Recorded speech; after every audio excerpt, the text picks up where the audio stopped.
Today we will start with thermodynamics. Now let us first understand what do we mean by a system. So any part of universe which is under thermodynamic consideration is known as system. मान लीजिए अगर हम एक test tube में reaction कर रहे हैं तो टेस्ट ट्यूब हमारा सिस्टम है, क्योंकि हम उसके अंदर जो रिएक्शन हो रहा है उसको स्टडी कर रहे हैं, और टेस्ट ट्यूब को छोड़ के जितना भी पार्ट है उसको हम कहते हैं सराउंडिंग्स. तो सराउंडिंग्स क्या है? सिस्टम को छोड़ के जितना भी पार्ट है वो है surroundings. So that means system plus surroundings is equal to universe. Now let us study about the types of system and what type of interaction is possible between system and surroundings. First type of system is open system. Now what type of interaction is possible? या तो system surroundings के साथ matter को exchange कर सकता है या फिर वो एनर्जी को एक्सचेंज कर सकता है. Now what is an open system? A system which can exchange both matter and energy with surroundings, that is known as open system. For example, अगर मैं एक ओपन वेसल में चाय को रखूँगी तो वाटर वेपर भी बाहर जा रहा है और थोड़ी देर के बाद चाय ठंडी भी हो जाएगी. That means मैटर और एनर्जी दोनों का एक्सचेंज हो गया है between the system and the surroundings. Now what is a close system? अगर हम किसी क्लोज्ड वेसल में चाय लेते हैं तो व्हाट विल हैपन, और हमने उसको ऊपर से बंद कर दिया है, तो हम देखेंगे कि वाटर ड्रॉपलेट्स जो है वो लिड जो हमने उसका जिससे क्लोज किया है उसके अंदर कंडेंस हो गए हैं. तो इसका मतलब वाटर वेपर तो एस्केप नहीं कर पाया, लेकिन थोड़ी देर के बाद चाय ठंडी हो जाएगी, indicating that exchange of energy has taken place but matter has not been exchanged. So that means matter exchange नहीं हो पाया, energy exchange हो गई. Now next is isolated system. Isolated system क्या है? जिसमें कि ना तो matter exchange हो सकता है और ना ही energy exchange हो सकती है. अगर मैं चाय को किसी थर्मस फ्लास्क में ले लेती हूँ तो ऐसा तो है नहीं कि कभी ठंडी नहीं होगी, लेकिन हम ये मान के चलते हैं that it has insulated walls, so it will not allow the heat to escape out, indicating now that isolated system can not exchange matter and it also can not exchange energy. Now what do we mean by state of a system? अब मैं आपको कोई gas देती हूँ और मैं आपसे कहती हूँ कि आप इस गैस को डिस्क्राइब करो, तो आप उस गैस को कैसे डिस्क्राइब करोगे? In terms of pressure, volume, temperature. So these three properties, they are known as state variables which describe the state of a system. जब तक ये properties constant रहेंगी हम बोलेंगे that the system is in thermodynamic equilibrium. लेकिन अगर any of these properties will change, we will say that a process has taken place. Now What do we understand by state function? अभी आगे हम बहुत बार इस टर्म को use करेंगे कि state function क्या है. तो any thermodynamic quantity which depends only on the initial state and final state and does not depend upon the path followed to attain that state is known as a state function. For example, अगर मैं किसी stone को roof के ऊपर रख देती हूँ तो चाहे मैं उस स्टोन को स्टेयर से लेके जाऊँ, चाहे मैं उस स्टोन को लिफ्ट से लेके जाऊँ, लेकिन उसकी potential energy will remain the same. अगर मैं किसी वेसल को लेती हूँ और उसके अंदर पानी डालती हूँ, अगर मैंने वो वाटर रेन वाटर से डाला या टैप वाटर से डाला तो जो वॉल्यूम है वो सिर्फ इनिशियल स्टेट और फाइनल स्टेट पर डिपेंड कर रही है. It will not depend upon the path by which I have taken that water in the vessel, indicating that volume is a state function. Now let us talk about work done. Now work done में अगर हम stair से ऊपर जा रहे हैं या हम लिफ्ट से ऊपर जा रहे हैं तो व्हाट विल हैपन? अगर मैं लिफ्ट से ऊपर जाऊंगी work done would be less, लेकिन अगर मैं स्टेयर से जाऊंगी work done would be more. What does this indicate? That work depends upon the path followed, which means that work is a path function and it is not a state function. Now let us discuss various processes that take place in thermodynamics. Now first is isothermal process. Isothermal process में क्या होता है? That temperature is constant, that means delta T throughout the process it would be 0 because temperature change ही नहीं हुआ, तो T1 would be equal to T2 indicating that delta T is equal to 0. Now what is isochoric process? Isochoric process is in which volume is constant throughout, indicating that delta V is equal to 0. What is isobaric process? Isobaric process is in which pressure is constant, indicating that delta P is equal to 0. Now what is adiabatic process? Adiabatic process is in which the amount of heat entering or leaving the system is constant, that means delta Q is equal to 0. Now what is the difference between isothermal process and adiabatic process? Isothermal में क्या हो रहा है कि जितनी heat system के अंदर enter कर रही है उतनी ही हीट सिस्टम से लीव कर रही है, तो temperature is constant. Now what does adiabatic process mean? That no heat can enter और लीव द सिस्टम. जितनी हीट सिस्टम के अंदर है उतनी ही रहेगी क्योंकि हमारी जो वॉल्स हैं they are insulated, they will not allow the heat to enter और leave the system. Now what is a reversible process? So a process which is taking place infinitesimally slowly so that system and surroundings are in equilibrium at every stage. That process is known as a reversible process. All the steps which are taking place in the forward direction can be exactly reversed in a reversible process. Now, what is an irreversible process? Irreversible process is which cannot be reversed, and during the process system and surroundings are not in equilibrium. So all the thermodynamically spontaneous processes are irreversible in nature. Internal energy is represented by U or E. Now what is internal energy? It is the total energy which is stored in a system. So it is a sum of different kinds of energies: electronic energy, nuclear energy, potential energy, kinetic energy. Now kinetic energy is again a sum of translational energy, vibrational energy and rotational energy. Now internal energy की absolute value U को हम major नहीं कर सकते, हम सिर्फ delta U को major कर सकते हैं which is U2 minus U1. Now why we can not measure the absolute value of U?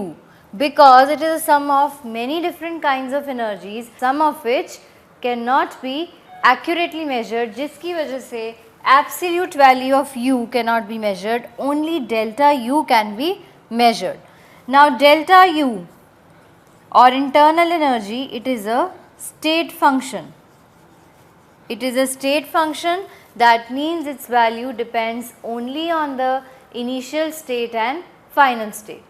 Now what is the sign convention that we use for delta U? If energy is released, अगर energy release हो रही है तो हम बोलेंगे that delta U is negative, and if energy is absorbed, what we will say? We will say that delta U is positive. Now internal energy is a function of temperature. So what does this mean? अगर हम isothermal process की बात कर रहे हैं तो for isothermal process what will happen? For isothermal process since T is constant और मैं कह रही हूँ कि internal energy delta T zero है फॉर आइसोथर्मल प्रोसेस और मैं आपको ये बोल रही हूँ कि internal energy depends on temperature. इसका मतलब अगर टेम्परेचर चेंज नहीं हो रहा तो for isothermal process delta U will be equal to zero. Now let us understand the next term that is heat. Heat is again a form of energy that is exchanged between system and surroundings. Now, what is the sign convention for heat? If heat is released, so we will say that Q is negative, and if heat is absorbed, we will say that Q is positive. Now, what are the units of heat? We say calorie or joule, and 1 calorie is equal to 4.184 joules. So this is the sign convention for heat. Now, what is work done? Now again, work done की sign convention क्या होती है? If work is done by the system,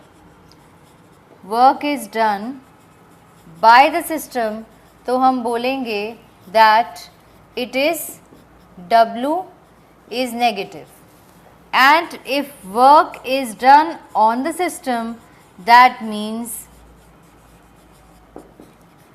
W is positive. Now, what are the two different types of work that are possible? One is electrical work done,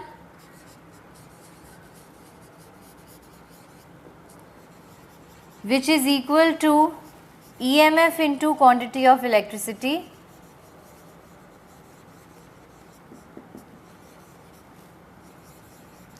and the other is pressure volume work, which we will study in detail.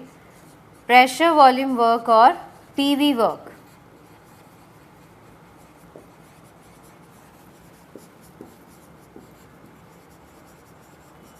Now let us study about the work done in irreversible expansion.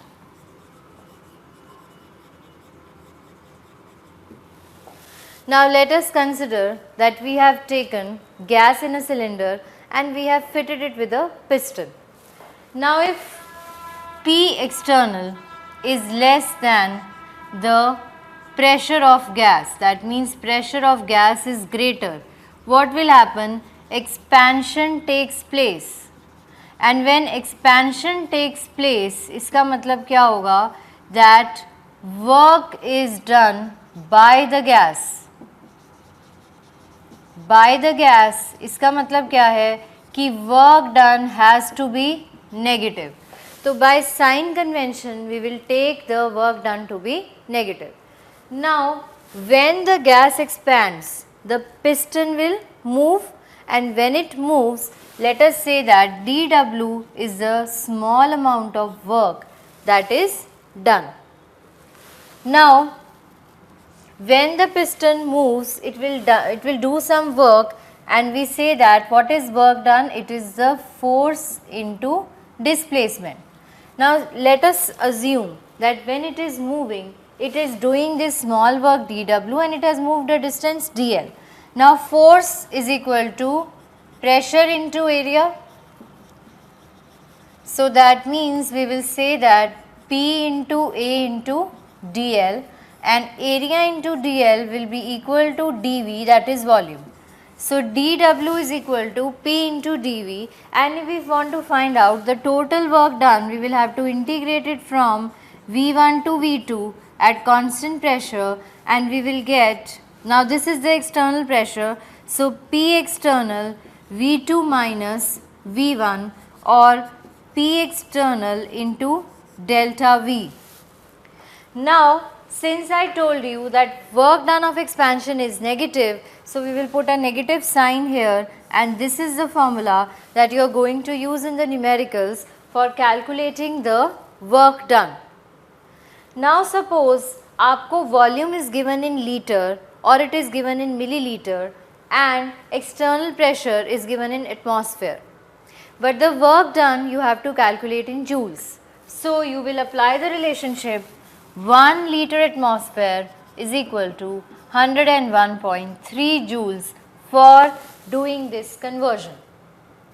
Now this was the work done in irreversible expansion.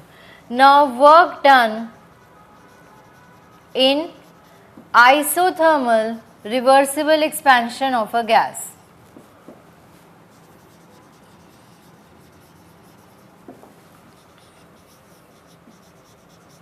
Now when will a reversible process take place? When there is a infinitesimally small difference between the external pressure and the internal pressure.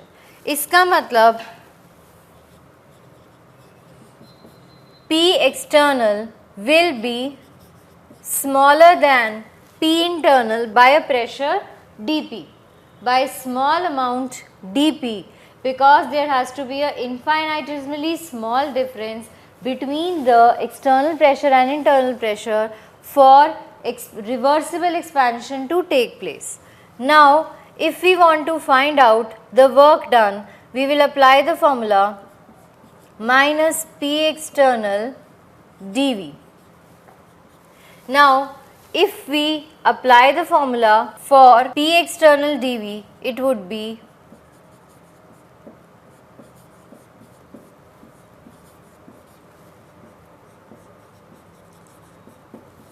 now since dP and dV they are very small quantities, so we can ignore them क्योंकि जब हम उनको multiply करेंगे dP into dV करेंगे तो वो और ज़्यादा small हो जाएगी. So we are left with the small amount of work done dW is equal to minus P internal dV.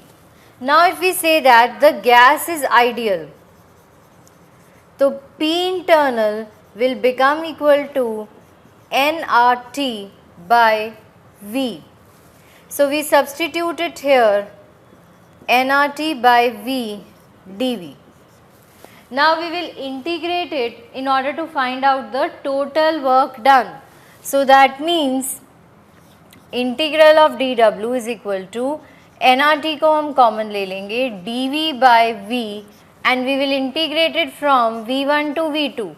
So we will get work done is equal to minus nRT ln V2 by V1.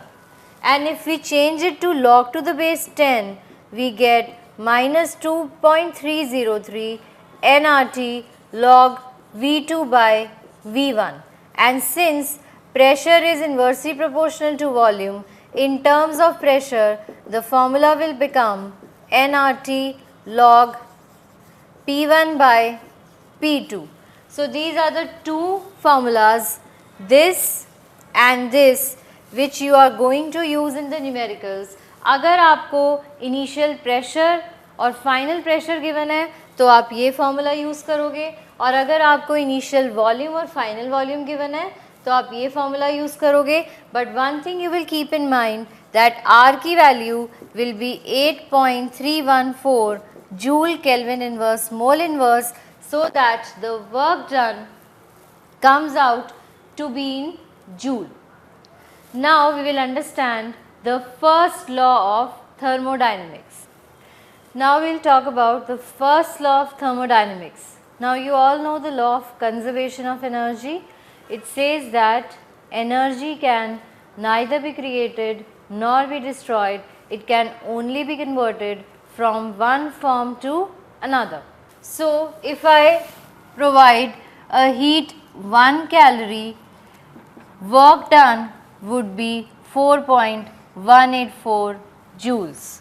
So on providing a heat equal to 1 calorie, I am getting work done 4.184 joules. So there is an exact equivalence between the heat given and the work produced. Now we can also state it as we cannot construct a perpetual motion machine which can completely convert all the heat into work without leaving the effect somewhere else.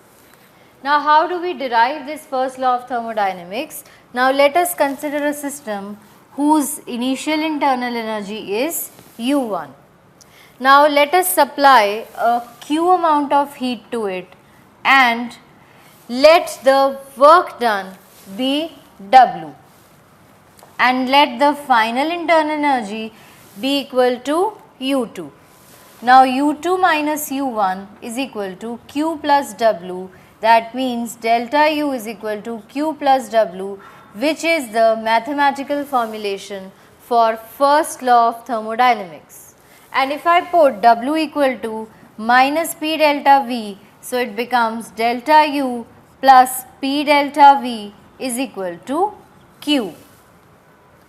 Now, what is 0th law of thermodynamics?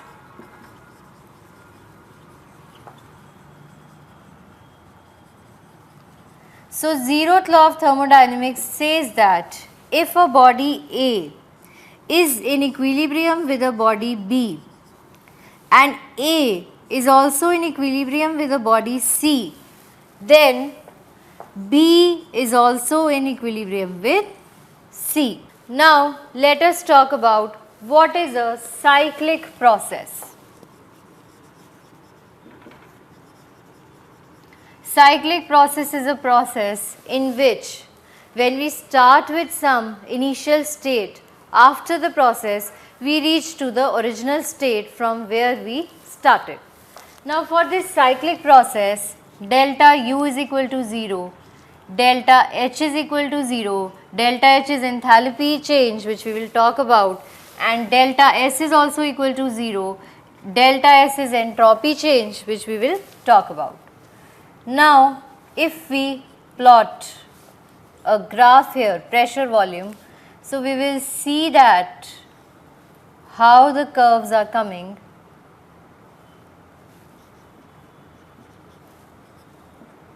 This is the first step, this is the second step, third step and fourth step.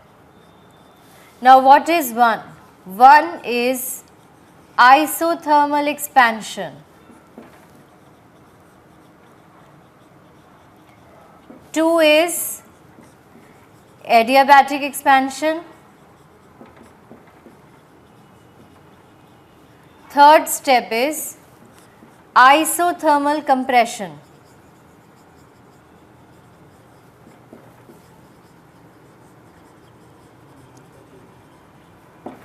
And the fourth step is adiabatic expansion. So when we carry out these 4 steps, we get delta U equal to 0, delta H equal to 0, delta S equal to 0. So this is a cyclic process. Now let us understand what is enthalpy. Enthalpy is represented by H. Now what is enthalpy? It is the heat content of the system. Internal energy हमने पढ़ा कि क्या था? It is the total energy stored in a system. तो उस total energy में से जितनी energy को हम heat में convert कर सकते हैं, that is known as enthalpy of the system. Now H is equal to U plus PV.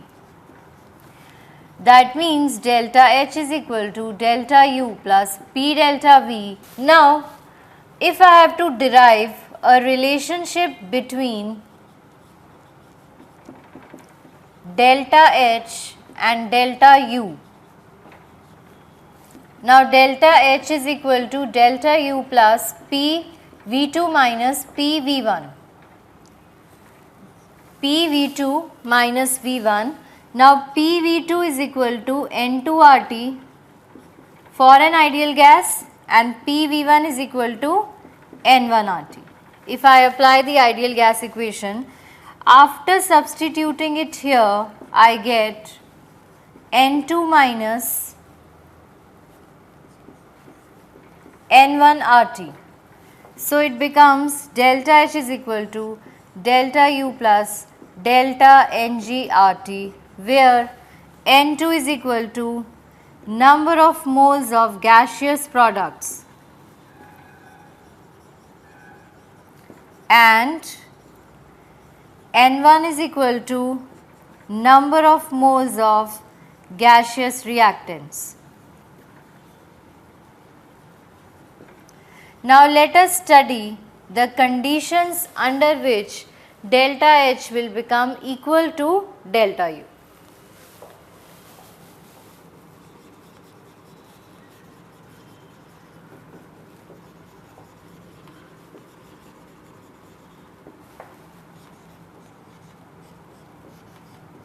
Now what is the first condition? If I say that the reaction is taking place at constant volume, what will happen at constant volume? Delta V will become equal to 0. So that means if delta V becomes equal to 0 and I say that delta H is equal to delta U plus P delta V, so delta H will become equal to delta U. Now if N2 is equal to N1, that is number of moles of products is equal to number of moles of gaseous reactants. मतलब कि equation के अंदर जितने gaseous reactants हैं उतने ही gaseous products भी हैं, तो इसका मतलब again delta Ng will become equal to 0. Here we have 2 moles of gaseous reactants, 2 moles of gaseous products, so that means delta Ng will be 0. If it does not involve any gaseous reactant or product, again delta Ng will be 0. If there is no gaseous reactant or product in the equation, again delta Ng will be 0. So that means if I take this equation which does not involve any gaseous reactant or product, then again delta Ng is 0 and delta H will become equal to delta U. Now we will study about the heat capacity. What is heat capacity?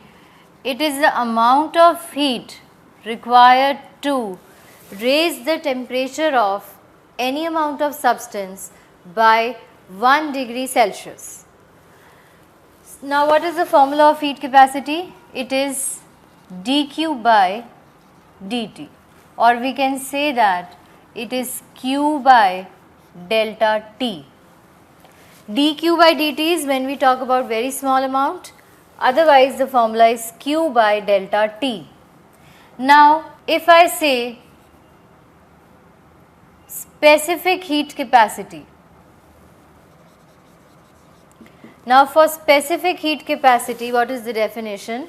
It is the amount of heat required to raise the temperature of 1 gram of a substance by 1 degree Celsius. Now here I have specified that what is the amount of substance. So now specific heat capacity is equal to Q upon m into delta T. I have specified the mass here. Now what is molar heat capacity? Molar heat capacity is Q by N delta T. So it is the amount of heat required to raise the temperature of 1 mole of a substance by 1 degree Celsius. So here I have specified the number of moles. Now what is an extensive property? Property which depends on the amount of substance contained in the system, that is, it depends upon the mass. Now let us consider 1 liter of water taken in a vessel and 1 milliliter of water taken in a vessel. Obviously the volume is going to depend upon the mass which I have taken. Now that means mass, volume and heat capacity, they depend upon the mass. Heat capacity is going to change for a particular mass, because I have not specified कि मैं कितना mass ले रही हूँ, it is any amount of substance. Now what is an intensive property?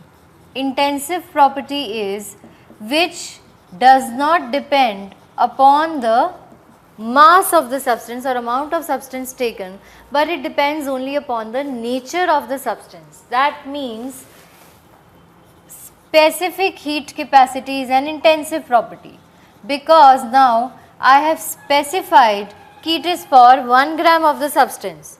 So specific heat capacity is intensive. Now what does this mean? That when I divide two extensive properties, I get intensive property.